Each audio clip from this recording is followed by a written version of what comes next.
கிட்டத்தட்ட 23,765 பேர்கிட்ட உலகம் முழுவதும் எடுத்திருக்கிறாங்க 30 நாடுகளில். பல்வேறு அதிர்ச்சிகரமான தகவல்களும் இதில் வந்திருக்கு.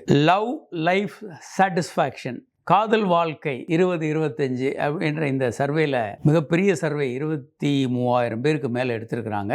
காதல் வாழ்க்கையில் ரொம்ப ரொம்ப திருப்தியாக இருக்கிறது கொலம்பியா. 82% பேர் காதல் வாழ்க்கையில் திருமண உறவுல ரொம்ப திருப்தியாக இருக்காங்க. அதுக்கு அடுத்ததாக வரக்கூடியது தாய்லாந்து, மெக்சிகோ, இந்தோனேஷியா. இவையெல்லாம் 81%. இந்தியா இதில் எங்கே இருக்குது அப்படின்னு பார்த்தா ரொம்ப பின்தங்கி இருக்கிறோம். கிட்டத்தட்ட 63%. இந்தியர்கள் 63% தான் காதல் வாழ்க்கையில் இல்லை திருமண வாழ்க்கையில் சந்தோஷமாக இருக்கிறாங்க.